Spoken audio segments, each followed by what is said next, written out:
Hello दोस्तों, नमस्कार। कैसे हैं आप सभी लोग? उम्मीद है आप लोग अच्छे होंगे और काफ़ी अच्छी आप लोगों की स्टडी भी चल रही होगी। आप सभी का एक बार फिर से अपने इस चैनल एग्जाम एकेडमी पर हार्दिक स्वागत है। आज हम जनवरी माह से संबंधित सभी महत्वपूर्ण करंट अफेयर को देखने वाले हैं। तो ये आपके आने वाले एग्जाम्स के लिए काफ़ी महत्वपूर्ण रहेगा। तो ये वीडियो आप आखिरी तक ज़रूर देखिए। शुरू करते हैं। पहला पॉइंट है, मेजर ध्यानचंद्र पुरस्कार से किसे नामित किया गया है? ठीक है, तो मेजर ध्यानचंद पुरस्कार के लिए नामित किया गया है हार्दिक सिंह को। ठीक है, ये हॉकी प्लेयर हैं हार्दिक सिंह, और इनको जो है मेजर ध्यानचंद पुरस्कार के लिए नामित किया गया है, यानी अभी मिला नहीं है। ठीक है, अगला है, इसरो द्वारा किस देश का अब तक का सबसे भारी payload Bluebird block 2 satellite launch किया गया है? तो ये भी एक इंपॉर्टेंट करंट अफेयर है, और ये जो है यूएसए का ब्लूबर्ड ब्लॉक 2 ये सैटेलाइट है, ये जो है लॉन्च किया गया है किसके द्वारा? इसरो के द्वारा। ठीक है, तो ये भी आपको ध्यान रखना है। अगला है, ये भी मोस्ट इंपोर्टेंट करंट अफेयर है। RELOS एग्रीमेंट, रिलोस एग्रीमेंट किन देशों के मध्य हुआ है? तो भारत और रूस के मध्य जो है रिलोस एग्रीमेंट हुआ है। तो थोड़ा सा इसके बारे में अगर हम जानेंगे तो RELOS, ठीक है, इसकी फुल फॉर्म है reciprocal exchange of logistic sports. ठीक है, तो ये एक सैन्य समझौता है। ठीक है, जो भारत और रूस के मध्य हुआ है, तो ये एक सैन्य समझौता है जिसके द्वारा दोनों देशों की सेनाओं को एक दूसरे के सैन्य ठिकानों, बंदरगाहों और हवाई अड्डों का उपयोग ईंधन भरने या मरम्मत करने और अन्य सहायता की अनुमति देता है। ठीक है, तो ये आपको ध्यान रखना है कि रिलोस जो एग्रीमेंट है ये भारत और रूस के मध्य हुआ है। 1 जनवरी 2026 से भारतीय उत्पादों पर जीरो ड्यूटी की घोषणा किसने की है? तो इसका आंसर है ऑस्ट्रेलिया। ठीक है, ये भी एक मोस्ट इंपोर्टेंट करंट अफेयर है जनवरी माह का। ये आने वाले एग्जाम्स के लिए महत्वपूर्ण रहेगा। ठीक है, इसे ध्यान रखिएगा। अगला है, VBG रामजी बिल के तहत कितने दिन रोजगार देने की गारंटी दी गई है? ठीक है, इस पर तो आप स्टार लगा लीजिए, ये किसी न किसी एग्जाम में आपको देखने को जरूर मिलेगा। ये मोस्ट इंपोर्टेंट करंट अफेयर है। तो 125 दिन, ठीक है, 125 दिन प्रति वर्ष की गारंटी दी गई है VBG राम जी। ठीक है, RAMG बिल के तहत ये 125 दिन जो है रोजगार देने की घोषणा की गई है। तो ये आपको ध्यान रखना है। ठीक है, और VBG राम जी, इसका जो फुल फॉर्म है ये देख लीजिए आप, विकसित भारत। ठीक है, वी से विकसित, बी से भारत, तो फिर इसके बाद गारंटी फॉर रोजगार एंड आजीविका मिशन ग्रामीण। ठीक है, तो ये आपको ध्यान रखना है। अगला है, कोप 30 का आयोजन कहाँ किया गया है? तो बेलम ब्राजील में कोप 30 का आयोजन किया गया है। ये भी आपको ध्यान रखना है। 8वें वेतन आयोग का अध्यक्ष किसे बनाया गया है? तो रंजना देसाई। ठीक है, ये अभी सुर्खियों में है 8वां वेतन आयोग, तो इससे भी क्वेश्चन बन सकता है। 8वां वेतन आयोग के अध्यक्ष रंजना देसाई को बनाया गया है। 8वां, और इससे संबंधित एक पॉइंट यहाँ पर हमने मेंशन किया है कि 8वां वेतन आयोग का गठन करने वाला पहला जो राज्य है वो है असम। ठीक है, तो 8वां वेतन आयोग का अध्यक्ष कौन है? रंजना देसाई को बनाया गया है। और जो ये 8वां वेतन आयोग का गठन करने वाला पहला राज्य है वो है असम। ठीक है, ये आपको ध्यान रखना है।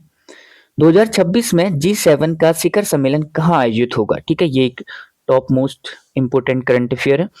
ठीक है, फ्रांस में। ठीक है, G7 का शिखर सम्मेलन कहाँ है, कहाँ होगा? 2026 में होगा तो फ्रांस में होगा। और 2025 में कहाँ हुआ था? कनाडा में हुआ था। ठीक है, 2025 में G7 का जो सम्मेलन हुआ था वो कनाडा में हुआ था। अगला देखिए, G20 2026 कहाँ होगा? ठीक है, ये मोस्ट इंपोर्टेंट है, ये भी बहुत आपको ध्यान रखना है। तो G20 2026 कहाँ होगा? तो यूएसए में होगा। ठीक है, और G20 2025 में कहाँ हुआ था? तो साउथ अफ्रीका में हुआ था। साउथ अफ्रीका के जोहान्सबर्ग में G20 2025 का सम्मेलन हुआ था, और 2026 में ये जो है यूएसए में होगा। ठीक है, अगला है, ये भी एक मोस्ट इंपोर्टेंट करंट अफेयर, इसमें भी आप स्टार लगा लीजिए। यूनेस्को के विश्व बायोस्फीयर रिजर्व नेटवर्क में शामिल, तो किसे शामिल किया गया है यूनेस्को के विश्व बायोस्फीयर रिजर्व नेटवर्क में? शीत मरुस्थल बायोस्फीयर रिजर्व, ठीक है, ये कहाँ है? हिमाचल प्रदेश में है। इसको यूनेस्को के बायोस्फीयर रिजर्व में शामिल किया गया है। ठीक है, ये ध्यान रखना है आपको। ये भी बहुत मतलब बहुत इंपॉर्टेंट है। ठीक है, ये पूछा जाएगा किसी न किसी एग्जाम में। अगला है होप मिशन किसने लॉन्च किया है, ठीक है। होप मिशन किसने लॉन्च किया है, तो ये इसरो ने लॉन्च किया है और कहाँ किया है, लद्दाख में किया है, ठीक है। ये भी एक इंपॉर्टेंट करंट अफेयर है। इस वीडियो में मतलब आपको जो सिलेक्टेड जो टॉप इंपॉर्टेंट करंट अफेयर हैं जो एग्जाम के दृष्टिकोण से, तो वही इसमें शामिल किए गए हैं, ठीक है। तो इसे आप स्किप नहीं कर सकते किसी चीज को, आप इसे पूरा ध्यान से सुनिए। तो होप मिशन मैंने आपको बताया कि इसरो ने लॉन्च किया है, ठीक है। और कहाँ लॉन्च किया है, लद्दाख में। तो इसमें अगर हम थोड़ा सा इसको देखते हैं कि इस मिशन में चंद्रमा में जीवन की नकल की गई है, ठीक है। तो चंद्रमा में जीवन की नकल की गई है, यानी चंद्रमा जैसी जो सिचुएशन वहां पर है उस वैसे ही जो है लद्दाख में की गई है, ठीक है, होप मिशन के तहत। अगला है, ये एक इंपॉर्टेंट करंट अफेयर, ठीक है, इसको आप ध्यान रखना, मोस्ट इंपॉर्टेंट। किस न्यायमूर्ति को हटाने के लिए लोकसभा और राज्यसभा में महाभियोग प्रस्ताव के लिए नोटिस दिया गया है, तो यशवंत वर्मा, ठीक है। इलाहाबाद हाई कोर्ट में है ये यशवंत वर्मा, ठीक है। ये आपको ध्यान रखना है, ऐसे क्वेश्चन बहुत ज्यादा पूछे जाते हैं। अगला है जा माता तट रक्षक अभ्यास, ठीक है। ये भी मोस्ट इंपोर्टेंट है। जा माता तट रक्षक जो अभ्यास है, तो ये किन देशों के मध्य हुआ है, तो ये हुआ है भारत और जापान के मध्य, ठीक है। तो इसमें आप इसे मतलब वैसे ही याद कर सकते हो, जा माता इसका नाम है, जा माता, यानी जा से जापान हो गया, माता से भारत माता की बात हो रही है, ठीक है। तो जा माता अभ्यास भारत और जापान के बीच, ठीक है, ये अभ्यास जो है होगा। और ब्रिक्स सम्मेलन 2026, ठीक है, ये तो आपको मतलब ध्यान रखना है, बहुत ही ज्यादा इंपॉर्टेंट है, बहुत ज्यादा, ठीक है। तो ब्रिक्स सम्मेलन 2026 का आयोजन कहाँ होने वाला है, इसका मेजबान देश कौन है, यानी भारत है, ठीक है। तो 2026 का ब्रिक्स सम्मेलन भारत में आयोजित होगा, ठीक है। और अगर हम बात करते हैं 2025 की, तो 2025 में कहाँ हुआ था, ब्राजील में हुआ था। और ब्रिक्स में आपको पता होगा अभी 10 सदस्य हो गए हैं, और अभी जो 10वां सदस्य यानी लेटेस्ट जो मेंबर है वो है इंडोनेशिया, ठीक है। ये भी आपको ध्यान रखना है, 10वां मेंबर है इंडोनेशिया। अगला है, भारत ने किस देश के साथ लंबी दूरी वाला रॉकेट लॉन्चर सूर्यास्त के लिए समझौता किया है, तो ये समझौता किसके साथ हुआ है, इजराइल के साथ हुआ है, ठीक है। ये जो आपको ध्यान रखना है कि इजराइल के साथ सूर्यास्त के लिए समझौता किया है, ठीक है। ये भी इंपोर्टेंट है। अगला, विश्व में चावल उत्पादन में प्रथम स्थान हासिल किया है भारत ने, ठीक है। ये आपको ध्यान रखना है कि प्रथम स्थान है, तो प्रथम स्थान है तो ध्यान रखना तो बनता है, ठीक है। तो चावल उत्पादन में इससे पहले कौन था, इससे पहले था चाइना था, तो वर्तमान में कौन हो गया, भारत हो गया, ठीक है। चाइना को हमने पछाड़ दिया है और भारत ने जो है चावल उत्पादन में प्रथम स्थान हासिल कर लिया, ठीक है। तो प्रथम स्थान हासिल किया है, तो ये इंपोर्टेंट बनता है। अगला है, ठीक है, ये चीन को पछाड़ करके बना है।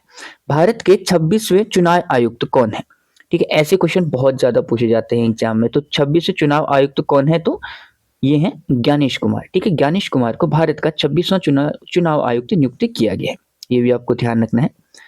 अगला है, गणतंत्र दिवस 2026 के मुख्य अतिथि कौन है, ठीक है। तो कौन है, यूरोपीय संघ के नेता है, ठीक है। ये आपको ध्यान रखना है, ये इंपोर्टेंट करंट अफेयर है जनवरी का। तो इसमें हम देखेंगे कौन कौन आएंगे, यूरोपीय संघ के नेता कौन कौन है। तो यूरोपीय संघ के अध्यक्ष हैं उर्सुला वॉन डेर लेयन, ठीक है। और यूरोपीय परिषद के अध्यक्ष हैं एंटोनियो कोस्टा, ठीक है। तो ये दो लोग जो है भारत आएंगे, और ये मतलब भारत आए हैं, ठीक है। कब आए, 26 जनवरी 2026 को, ठीक है, यानी गणतंत्र दिवस के अवसर पर। यूरोपीय संघ के नेता हैं, ये आपको ध्यान रखना है। और अभी आपको पता होगा कि और ईयू और भारत के मध्य एक फ्री ट्रेड एग्रीमेंट भी हुआ है, ठीक है, वो भी आपको ध्यान रखना है। तो इसीलिए बहुत ज्यादा इंपॉर्टेंट है कि उर्सुला वॉन डेर लेयन और एंटोनियो कोस्टा इस बार के चीफ गेस्ट थे हमारे गणतंत्र दिवस के दिन।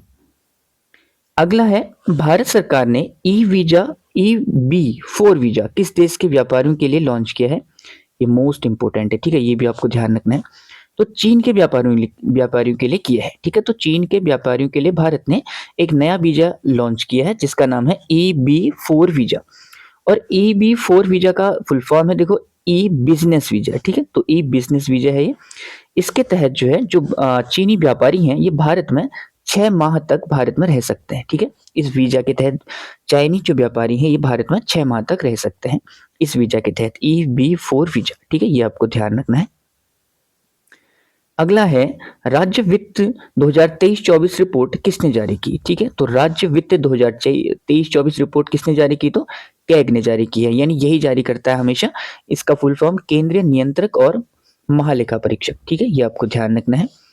अगला है स्वदेश तकनीक विकसित की है, किसने की है? स्वदेश तकनीक विकसित की है डीआरडीओ ने। ठीक है, तो ये जो तकनीक है ये एक जल शुद्धिकरण की है। जल शुद्धिकरण एक तकनीक है जो सैनिकों के लिए की गई है। किसके लिए की गई है? सैनिकों के लिए की गई है। ठीक है, ये भी आपको ध्यान रखना है थोड़ा बहुत। अगला ये इंपॉर्टेंट है आपके लिए कि भुगतान नियामक बोर्ड। ठीक है, भुगतान नियामक बोर्ड है, भुगतान नियामक बोर्ड पीआरबी। इसका गठन किसने किया? तो इसका गठन किया है आरबीआई ने। ठीक है, किसने किया है? आरबीआई ने इसका गठन किया है। और भुगतान निपटान प्रणाली अधिनियम 2007 के तहत जो इसका गठन हुआ है। ठीक है, ये मोस्ट इंपोर्टेंट है। ठीक है, ये आपको ध्यान रखना है कि भुगतान नियामक बोर्ड जो है इसका गठन किया है किसने किया है? आरबीआई ने किया है। और कब किया है? 2025 में इसका गठन हो गया था भुगतान निपटान प्रणाली अधिनियम 2007 के तहत। और इसमें इंपॉर्टेंट ये है कि इसकी पहली बैठक भी हो चुकी है और इसकी जो पहली बैठक हुई है वो मुंबई में हुई है। ठीक है, ये भी आपको ध्यान रखना है। ठीक है, ये इंपॉर्टेंट है, इस पर आप स्टार लगा लो, ये पूछा जा सकता है। अगला है दिवंगत मनोज कोठारी का संबंध किससे है? ठीक है, जो भी ये प्लेयर्स होते हैं ना, मतलब किसी खेल से संबंधित जो भी खिलाड़ी होते हैं ये मैक्सिमम पूछे जाते हैं। ठीक है, तो ये आपको ध्यान रखना है कि जो मनोज कोठारी हैं अभी इनका निधन हुआ है और ये बिलियर्ड्स के प्लेयर रहे हैं। अगला है 2026 में हॉकी विश्व कप का मेजबान देश कौन है? ठीक है, ये भी एक इंपॉर्टेंट प्रश्न है कि हॉकी विश्व कप होने वाला है 2026 में, तो इसका जो मेजबान देश है वो कौन है? नीदरलैंड और बेल्जियम। तो नीदरलैंड और बेल्जियम में 2026 में विश्व कप हॉकी विश्व कप आयोजित होगा, ये आपको ध्यान रखना है। ठीक है, अंतर्राष्ट्रीय सौर गठबंधन। ठीक है, ये मोस्ट इंपोर्टेंट, इस पर से स्टार्ट लगा लीजिए आप। अंतर्राष्ट्रीय सौर गठबंधन से हटने की घोषणा किसने की है? तो यूएसए ने की है। ठीक है, आपने सुना ही होगा जब से ये ट्रम्प साहब जो है बने हैं इनके प्राइम मिनिस्टर यहाँ के अमेरिका के, तो इन्होंने बहुत सारी संस्थाएं जहाँ से हटने की घोषणा की है, तो उसमें से एक अभी अंतर्राष्ट्रीय सौर गठबंधन भी है। ठीक है, ये मोस्ट इंपोर्टेंट, और ये इंपोर्टेंट इसलिए है ना क्योंकि जो ये सौर गठबंधन है ना इसका मुख्यालय कहाँ है? भारत में। और भारत में कहाँ पर है? गुरुग्राम में। ठीक है, गुरुग्राम हरियाणा में। तो इसका मुख्यालय है अंतर्राष्ट्रीय सौर गठबंधन का। ठीक है, तो ये आपको ध्यान रखना है। और जो सौर गठबंधन है ये फ्रांस के सहयोग से अंतर्राष्ट्रीय सौर गठबंधन बनाया गया था। ठीक है, भारत और फ्रांस के सहयोग से। ठीक है, भारत और फ्रांस के सहयोग से अंतर्राष्ट्रीय सौर गठबंधन बनाया गया था और इसका मुख्यालय है गुरुग्राम में। और वर्तमान में यूएसए ने इससे हटने की घोषणा कर दी है। ठीक है, ये आपको ध्यान रखना है। अगला है MLAT पारस्परिक कानूनी सहायता संधि भारत और किस देश के मध्य लागू हुई है? तो ये हुई है भारत और सिंगापुर के बीच MLAT। ठीक है, अब हम देखते हैं कि थोड़ा सा MLAT क्या है। तो ये होता है म्यूचुअल लीगल असिस्टेंस ट्रीटी। तो ये जो मेलेट है ये दो देशों के मध्य आपराधिक मामलों में सहयोग के लिए किया जाता है। ठीक है, तो और ये इस बार क्यों किया गया है? तो एक गायक थे हमारे नॉर्थ ईस्ट के जिनका नाम था जुबिन गर्ग। ठीक है, शायद ये असम के थे। तो इनकी डेथ हो गई थी वहां पे, तो उनकी जो मृत्यु है उसकी जांच के लिए मेलेट का प्रयोग किया गया है। ठीक है, तो ये भी आपको ध्यान रखना कि भारत और सिंगापुर के बीच जो है ये किया गया है। अगला क्वेश्चन मोस्ट इंपोर्टेंट, फिर से स्टार लगा लो इस पे, कि दिवंगत माधव गाडगिल। ठीक है, बहुत जाना माना नाम है। ठीक है, तो इनका संबंध किससे है? तो पारिस्थितिकीविद। ठीक है, इनका देहांत हुआ था। तो दिवंगत माधव गाडगिल का संबंध है पारिस्थितिकी से। और इसमें आपको ये पॉइंट भी ध्यान रखनी है कि ये पश्चिमी घाट संरक्षण से जुड़े थे। पश्चिमी घाट संरक्षण के लिए जो है एक समिति बनी थी जिसका नाम था माधव गाडगिल समिति। ठीक है, एक कस्तूरी रंगन समिति भी थी जो पश्चिमी घाट संरक्षण से थी, और एक समिति ये है, कौन सी है? माधव गाडगिल समिति। ठीक है, ये आपको ध्यान रखना है, मोस्ट इंपोर्टेंट प्रश्न ये बन सकता है। अगला क्वेश्चन है भारत के अंटार्कटिका मिशन में मैत्री-2, ठीक है, मैत्री-2 में कौन शामिल हुआ है? तो एक नया देश इसमें शामिल हुआ जिसका नाम है यूएई। ठीक है, तो मैत्री-2 एक अभियान है भारत का जो अंटार्कटिका मिशन मतलब जो अंटार्कटिका में स्थापित होगा और ये 2029 में जो है पूरा होगा। ठीक है, तो इसमें यूएई भी इसका भागीदार बना है, ये भी आपको ध्यान रखना है, पूछा जा सकता है। अगला क्वेश्चन है भारत में पहली बार विश्व सी फूड कांग्रेस 2026, ठीक है, विश्व सी फूड कांग्रेस 2026 का आयोजन कहाँ होगा? तो चेन्नई में होगा। ठीक है, तो ये पहली बार हो रहा है तो शायद इंपोर्टेंट हो सकता है, पूछा जा सकता है। ठीक है, ध्यान रखना है।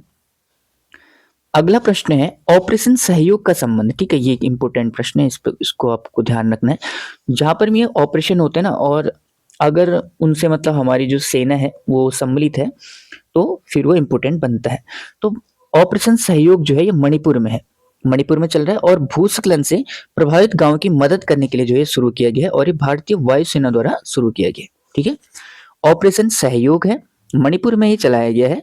भूस्खलन से प्रभावित जो गांव हैं उनकी मदद के लिए, या मतलब वहां पर जो लोग रहते हैं उनकी मदद के लिए चलाया गया है ऑपरेशन सहयोग। किसने चलाया है? भारतीय वायुसेना के द्वारा चलाया गया है। अगला प्रश्न है पहला वैश्विक MS स्वामीनाथन पुरस्कार 2025 के विजेता कौन है? ठीक है, ये भी एक इंपॉर्टेंट प्रश्न है।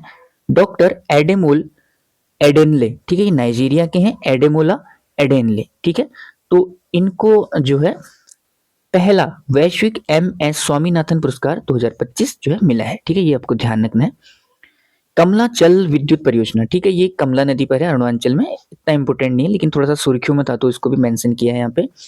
कमला जल विद्युत परियोजना अरुणाचल में है, और कमला जो नदी है सुबनसिरी की सहायक है। ठीक है, सुबनसिरी जो नदी है ये ब्रह्मपुत्र की सहायक है, आपको पता होगा शायद, तो ये आपको ध्यान रखना है थोड़ा सा।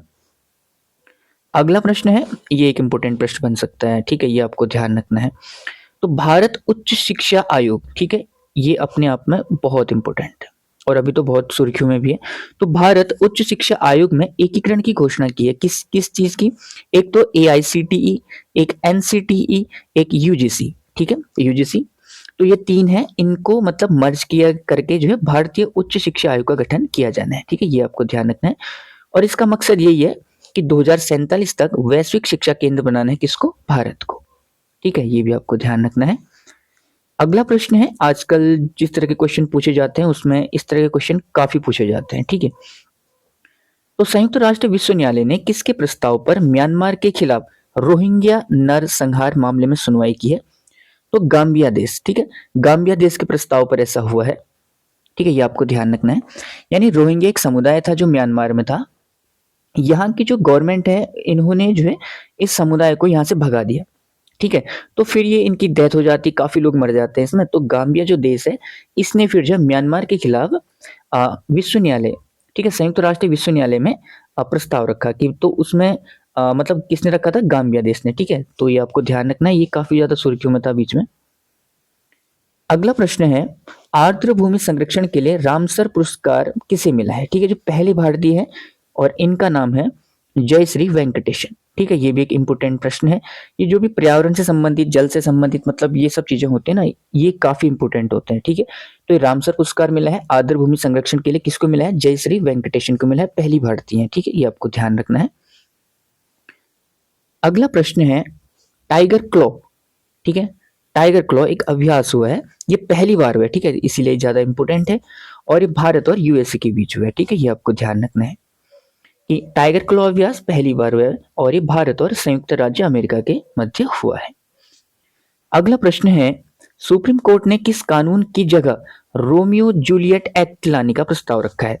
ठीक है, ये खाली मतलब सुप्रीम कोर्ट ने एक प्रस्ताव रखा है सरकार के सामने कि भैया जो पोक्सो एक्ट है इसके स्थान पर रोमियो जूलियट एक्ट लाया जाए। ठीक है, ताकि मतलब इसमें ऐसा मानना था सुप्रीम कोर्ट का कि जो ये पोक्सो एक्ट है ना, ये बहुत ज्यादा इसका मिसयूज हो रहा है। ठीक है, तो इसकी जगह पर रोमियो जूलियट एक्ट लाने की सिफारिश की है सुप्रीम कोर्ट ने सरकार के लिए। ठीक है, अब सरकार चाहे तो लाए, ना चाहे तो ना लाए। ठीक है, ये भी एक इंपॉर्टेंट प्रश्न बन सकता है। अगला क्वेश्चन है, देखो ये बहुत ज्यादा इंपॉर्टेंट है। तो नीति आयोग के निर्यात, ठीक है, नीति आयोग के निर्यात तैयारी सूचकांक में बड़े राज्यों में, ठीक है, टॉप स्थान किसने हासिल किया? तो महाराष्ट्र ने हासिल किया। ठीक है, निर्यात निर्यात तैयारी सूचकांक, ठीक है, सूचकांक, तो ये आपको ध्यान रखना है कि जो निर्यात सूचकांक है इसमें बड़े राज्यों में महाराष्ट्र ने टॉप किया है। और ये भी बहुत इंपॉर्टेंट है कि छोटे राज्यों में प्रथम स्थान पर कौन रहा है? तो उत्तराखंड रहा है। ठीक है, बड़े राज्यों में महाराष्ट्र रहा और छोटे राज्यों में उत्तराखंड टॉप पर रहा नीति आयोग के निर्यात तैयारी सूचकांक में। तो ये जो सूचकांक है ये चार चीजों पर निर्भर करता है। एक है आपका निर्यात, बिजनेस, नीति, ठीक है, और प्रदर्शन। तो ये चार चीजें हैं जिनके आधार पर जो है किसी भी राज्य को उसका स्थान दिया जाता है कि वो पहला है, दूसरा है, तीसरा है, चौथा है। ठीक है, ये आपको ध्यान रखना है। अगला प्रश्न है पर्यावरण का नोबेल ठीक है, पर्यावरण का नोबेल टॉयलर पुरस्कार 2026 किसे मिला है? तो टोबी कियर्स को मिला है। टॉ से टाइलर पुरस्कार, टॉ से टोबी कियर्स, ये यूएसए की हैं, ये भी आपको ध्यान रखना है, पर्यावरण से संबंधित है, इंपोर्टेंट बन सकता है। अगला है 2026 को नेटवर्किंग डेटा सेंट्रिसिटी का वर्ष किसने घोषित किया है? तो इंडियन आर्मी ने, ठीक है, भारतीय सेना ने घोषित किया है, ये भी आपको थोड़ा ध्यान रखना है। अगला प्रश्न है, भारत का पहला विश्व स्तरीय सूचकांक रिस्पॉन्सिबल नेशंस इंडेक्स लॉन्च, ये भारत जो है ये किया है अभी, ठीक है, मतलब करेगा नहीं, किया है, भारत ने लॉन्च किया है, रिस्पॉन्सिबल नेशंस इंडेक्स लॉन्च किया है। और ये भारत की किन संस्था ने किया है? तो वर्ल्ड इंटेलेक्चुअल फाउंडेशन के द्वारा किया गया है, ठीक है, मोस्ट इंपोर्टेंट, इस पर तो आप डबल स्टार लगाओ, मतलब ये कहीं ना कहीं आपको पक्का देखने को मिलेगा, ठीक है। तो रिस्पॉन्सिबल नेशंस इंडेक्स लॉन्च किया है, किसने किया है? भारत ने किया। तो भारत की किस संस्था के द्वारा किया गया है? वर्ल्ड इंटेलेक्चुअल फाउंडेशन के द्वारा किया गया है। और इसमें भारत की जो रैंक आई है वो आई है 16वीं, और प्रथम स्थान पर रहा है सिंगापुर, ठीक है, ये पहली बार आया है, और ऐसा पहली बार हुआ है कि भारत का है, ठीक है, भारत का है, विश्व स्तरीय सूचकांक है, आपको ध्यान रखना है, ठीक है। भारत की रैंक 16वीं है और प्रथम स्थान पर सिंगापुर रहा है। और इसकी अगर हम बात करते हैं तो इसके जो आधार है ना, मतलब किस आधार पर ये जांच करेगा किसी भी देश की, तो किस आधार पर उसको उसका नियत स्थान प्रदान करेगा, तो उसके लिए आधार है, एक तो पर्यावरण जिम्मेदार, एक है वैश्विक सहयोग, और एक है आंतरिक शासन, ठीक है, ये तीनों चीजें आपको ध्यान रखनी है, ठीक है। ये पहली बार आयोजित हुआ है, तो इसमें आपको सब चीज ध्यान रखना पड़ेगा, ठीक है। वर्ल्ड इंटेलेक्चुअल फाउंडेशन के द्वारा लॉन्च किया गया है, 16वीं इसमें भारत की रैंक है, प्रथम स्थान पर सिंगापुर रहा है, और इसके आधार जो है ये सारे हैं, पर्यावरण जिम्मेदार, वैश्विक सहयोग और आंतरिक शासन। और यह इंडेक्स यह बताता है कि कोई देश अपने नागरिकों का और पर्यावरण के प्रति कितना सजग है, कितना जिम्मेदार है, ठीक है, ये आपको ध्यान रखना है। दुनिया की सबसे बड़ी ग्रीन अमोनिया परियोजना, ठीक है, दुनिया की सबसे बड़ी है तो इंपोर्टेंट हो सकती है, ठीक है, दुनिया की सबसे बड़ी ग्रीन अमोनिया परियोजना शुरू की है भारत ने, और कहां पर की है? काकीनाडा, आंध्र प्रदेश में, ठीक है, ये भी आपको ध्यान रखना है। ये क्वेश्चन मोस्ट इंपोर्टेंट, ठीक है, बहुत ज्यादा इंपोर्टेंट है ये, मतलब छपेगा कहीं ना कहीं। केंद्रीय सतर्कता आयुक्त किसे नियुक्त किया गया है? तो केंद्रीय सतर्कता आयुक्त किसे नियुक्त किया गया है? तो प्रवीण वशिष्ठ, ठीक है, प्रवीण वशिष्ठ को केंद्रीय सतर्कता आयुक्त नियुक्त किया गया, ठीक है। तो सतर्कता जो विभाग होता है ये भ्रष्टाचार की जांच करता है, तो ये आपको ध्यान रखना, मोस्ट इंपोर्टेंट प्रश्न है। अगला प्रश्न है कि दोस्ती अभ्यास, ठीक है, किन किन देशों के मध्य हुआ है? तो भारत, श्रीलंका और मालदीव, ठीक है। तो भारत, श्रीलंका और मालदीव के मध्य दोस्ती अभ्यास का आयोजन किया गया है, और ये मालदीव में आयोजित हुआ है, ठीक है, ये भी आपको ध्यान रखना है, ये इंपोर्टेंट प्रश्न है। अगला है, भारत की पहली ओपन सी समुद्री मछली पालन परियोजना का शुभारंभ कहाँ किया गया है? तो अंडमान निकोबार में किया गया है। तो ये पहली है, इसलिए थोड़ी इंपोर्टेंट हो सकती है, ये आपको ध्यान रखना है, और अंडमान निकोबार में ये इसका शुभारंभ किया गया है। अगला है, प्रधानमंत्री मोदी को गाजापट्टी, ठीक है, गाजापट्टी में शांति बोर्ड का हिस्सा बनने के लिए आमंत्रित किया है, किसने किया है? डोनाल्ड ट्रंप ने, ठीक है ना। तो ये भी आपको ध्यान रखना है कि डोनाल्ड ट्रंप ने शांति बोर्ड का हिस्सा बनने के लिए भारत को आमंत्रित किया है। अगला प्रश्न है, साइना नेहवाल का संबंध किस खेल से है? ये आपको पता ही होगा कि बैडमिंटन से है, और ये इसलिए मतलब यहाँ पर मेंशन किया गया है क्योंकि इन्होंने संन्यास ले लिया है हाल ही में, तो इसीलिए आपको ये ध्यान भी रखना है। अगला प्रश्न है, बीबीएनजी संधि, ये एक मोस्ट इंपोर्टेंट करंट अफेयर, ठीक है। तो बीबीएनजी संधि का संबंध किससे है? तो उच्च समुद्री संधि है, उच्च समुद्री संधि है। और अगर हम इसकी बात करें बीबीएनजी क्या है, तो बीबीएनजी यानी बायोडाइवर्सिटी बियॉन्ड नेशनल जुरिडिक्शन, ठीक है, इसकी फुल फॉर्म है। और इसका मतलब ये क्यों लागू की है? तो जैव विविधता की रक्षा के लिए बाध्यकारी एक संधि है बीबीएनजी, ठीक है, जो 17 जनवरी 2026 से लागू हो गई, ठीक है। तो ये डेट भी आपको ध्यान रखनी है कि जो बीबीएनजी संधि है, एक तो ये कि ये उच्च समुद्री संधि है, और जो 17 जनवरी 2026 से लागू हुई है, ठीक है, और ये आपको ध्यान रखना है, ठीक है, बीबीएनजी इसका नाम है। अगला प्रश्न है, खेलो इंडिया विंटर गेम्स, ठीक है, ये बहुत बार पूछा जाता है एग्जाम में, खेलो इंडिया विंटर गेम्स कहाँ आयोजित हुए हैं? तो नवांग दोरजेंग एक स्टेडियम है, कहाँ है? लेह लद्दाख में, वहां पर जो है खेलो इंडिया विंटर गेम्स आयोजित किए गए हैं, ध्यान रखना है। अगला है, स्पेस में ट्रेवल करने वाली दुनिया की पहली पैरालिसिस महिला कौन है? तो मिशेला बेंटहॉश, ठीक है, मिशेला बेंटहॉश, ये जर्मनी की है। ये भी आपको ध्यान रखना है कि स्पेस में ट्रेवल करने वाली पहली पैरालिसिस महिला है। और NS-37 मिशन के तहत जो है इनको भेजा गया था कहाँ? ये स्पेस में, ठीक है, तो ये आपको ध्यान रखना है। अगला प्रश्न है, अगला पॉइंट है प्रोजेक्ट सनकेचर, ठीक है। तो प्रोजेक्ट सनकेचर का संबंध किससे है? तो अंतरिक्ष में,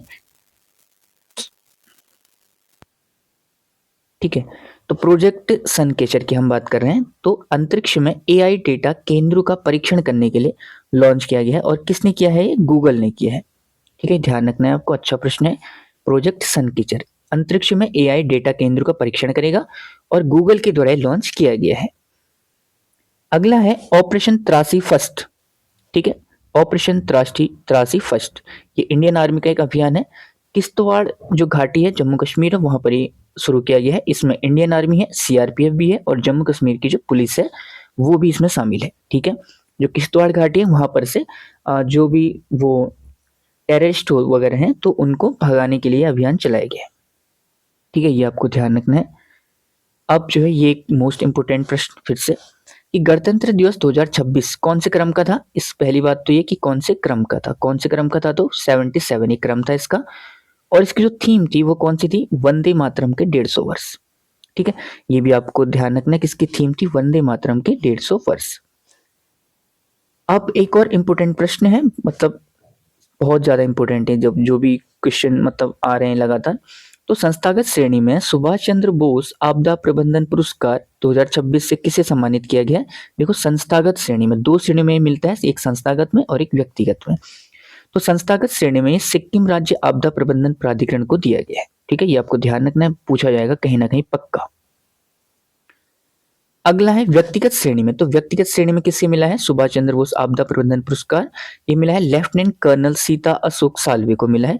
वायनाड बाढ़ त्रासदी, ये आपने तो सुना ही होगा, केरल में हुआ था, बहुत एक घटना थी मतलब। और इसमें जो है महत्वपूर्ण कार्य करने के लिए लेफ्टिनेंट कर्नल सीता अशोक साल्वे को यह पुरस्कार दिया गया है, ठीक है, व्यक्तिगत श्रेणी में इनको मिला है। और संस्थागत श्रेणी में सिक्किम राज्य आपदा प्रबंधन को यह पुरस्कार दिया गया है।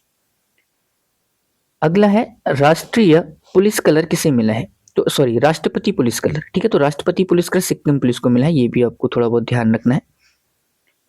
अब थोड़ा सा ये फिर से एक इंपॉर्टेंट प्रश्न है कि 2026 में पद्म पुरस्कारों में से कुल कितने व्यक्तियों को सम्मानित किया गया? ठीक है, तो पद्म पुरस्कारों से कुल कितने व्यक्तियों को सम्मानित किया गया है? तो 131 लोगों को सम्मानित किया गया है। पद्म पुरस्कार कौन कौन से होते हैं? एक तो होता है आपका पद्मश्री, एक हो गया पद्म भूषण, फिर हो गया आपका पद्म विभूषण, ठीक है। तो अगर हम इसमें देखते हैं तो पद्म विभूषण में कितने लोगों को मिला है? तो पद्म विभूषण 5 लोगों को मिला है, ये सबसे ज्यादा इंपॉर्टेंट होता है, ये आपको ध्यान रखना है। पद्म विभूषण धर्मेंद्र देवल को मिला है कला के क्षेत्र में, आपको पता ही होगा, हीमैन। और केटी थॉमस को मिला है सामाजिक सुधारों के लिए, ये एक्चुअल में एक न्यायाधीश थे, तो ये मतलब अपने न्याय कार्य के लिए इनको ये मिला है।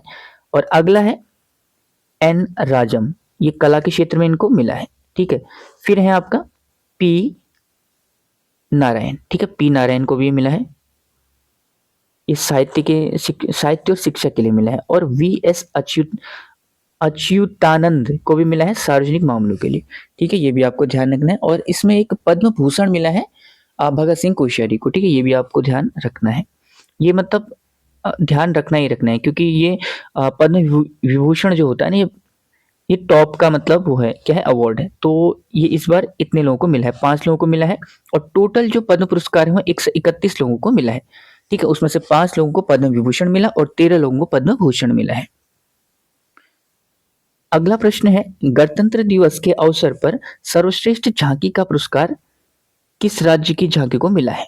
तो गणेशोत्सव झांकी है महाराष्ट्र की, इसे टॉप मतलब सबसे अच्छी झांकी का पुरस्कार मिला है गणेशोत्सव झांकी, ठीक है। तो गणेश उत्सव जो झांकी है महाराष्ट्र की, ये सबसे अच्छी, सबसे बेहतरीन झांकी इस बार की रही है। और मंत्रालय में संस्कृति मंत्रालय जो है उसकी झांकी को इस बार सर्वश्रेष्ठ झांकी का पुरस्कार दिया गया है, ठीक है। और एक पोर्टल होता है माई गॉव पोर्टल, यानी कि मतलब इसका जनमत के आधार पर ही दिया जाता है, और ये गुजरात को इस बार मिला है, ठीक है, ये भी आपको ध्यान रखना है। अगला क्वेश्चन है हेल्दी बॉर्डर अभियान। हेल्दी बॉर्डर अभियान किस राज्य में शुरू किया गया? तो उत्तराखंड में शुरू किया गया है और आईटीबीपी के द्वारा शुरू किया गया है। ठीक है, तो इसका मकसद क्या है? देखो, इसका जो मकसद है वो है जो सीमावर्ती गांव है वहां पर प्राथमिक जो स्वास्थ्य सुविधाएं हैं उसे प्रदान करना। ठीक है, इसके नाम से अगर आप देखोगे तो क्या है, हेल्दी हेल्दी बॉर्डर अभियान। तो बॉर्डर से लगे हुए जो भी गांव हैं, सीमावर्ती जो भी गांव हैं, वहां पर प्राथमिक स्वास्थ्य सेवाएं प्रदान करने के लिए जो है ये शुरू किया गया है। ठीक है, ध्यान रखना है। अगला क्वेश्चन है, ये भी एक मोस्ट इंपोर्टेंट प्रश्न है। ठीक है, देश के सर्वोच्च शांतिकाल वीरता पुरस्कार नाम है अशोक चक्र। तो किस इस पुरस्कार से किसे सम्मानित किया गया है? तो शुभांशु शुक्ला। शुभांशु शुक्ला जी को अशोक चक्र पुरस्कार से सम्मानित किया गया है। ठीक है, ये आपको ध्यान रखना है, मोस्ट इंपोर्टेंट करंट अफेयर में से एक। और इनको क्यों दिया गया है? देखो, इंटरनेशनल स्पेस स्टेशन पर जाने वाले पहले भारतीय रहे हैं। ठीक है, AX-04 मिशन के तहत ही गए थे और कहाँ पे? इंटरनेशनल स्पेस स्टेशन पर। ठीक है, सुधांशु शुक्ला, और इन्हें अशोक चक्र पुरस्कार से सम्मानित किया गया है। ध्यान रखना, इंपोर्टेंट प्रश्न है। और ये पहले भारतीय हैं जो इंटरनेशनल स्पेस स्टेशन पर गई हैं। अगला क्वेश्चन है, एक जिला एक व्यंजन पहल किसने शुरू की है? तो एक जिला एक व्यंजन जो पहल है यूपी के द्वारा शुरू की गई है। अगला प्रश्न है, Asian open short track speed skating trophy 2025। ठीक है, ये भारत में पहली बार आयोजित हुई है, ये आपको ध्यान रखना है। Asian open short track speed skating trophy 2025, तो ये देहरादून में आयोजित हुई है, देहरादून उत्तराखंड में। तो ये भी आपको ध्यान रखना है। अगला प्रश्न है, सुप्रीम कोर्ट ने किस केस के तहत गोपाल शंकर नारायणन के द्वारा तैयार मैनुअल के आधार पर पुलिस मीडिया ब्रीफिंग पॉलिसी जारी करने के आदेश दिए हैं? तो कौन सा केस था जिसके आधार पर दिए हैं? वो केस है एनजीओ थी एक, people union of civil liberties, PUCL के तहत जो है ये जारी किए गए हैं। ठीक है, ये आपको ध्यान रखना है, ये भी पूछा जा सकता है। ठीक है, मतलब इसमें जो है हर आदमी की एक जो है एक डिग्निटी होती है, तो उससे मतलब आप पुलिस जो है मीडिया के सामने जो भी बोलेगी वो सोच समझ के बोलेगी। जो भी कैदी हो या कोई जिस बंदी को मतलब वो किया गया क्या बंदी के रूप में प्रदर्शित करते हैं ना, तो मतलब कुल मिला के उसकी बेइज्जती नहीं करनी है। ठीक है, तो पुलिस मीडिया ब्रीफिंग पॉलिसी जारी की है गोपाल शंकर नारायण के आधार पर। जो आदमी गिरफ्तार हुआ है उसकी भी इज्जत है, उसकी भी मर्यादा है, कुल मिला के यहाँ पर ये बात की गई है। एक एनजीओ थी people union of civil liberties, PUCL। तो इस केस में जो है ये निर्णय लिया गया है। ठीक है, और गोपाल शंकर नारायण के द्वारा जो है मैनुअल तैयार किया गया, ये भी आपको ध्यान रखना है। अगला है, केंद्र सरकार ने सॉलिड वेस्ट मैनेजमेंट नियम 2026, ये भी एक इंपॉर्टेंट प्रश्न है। ठीक है, ये भी आपको ध्यान रखना है। सॉलिड वेस्ट मैनेजमेंट नियम 2026 अधिसूचित किए हैं।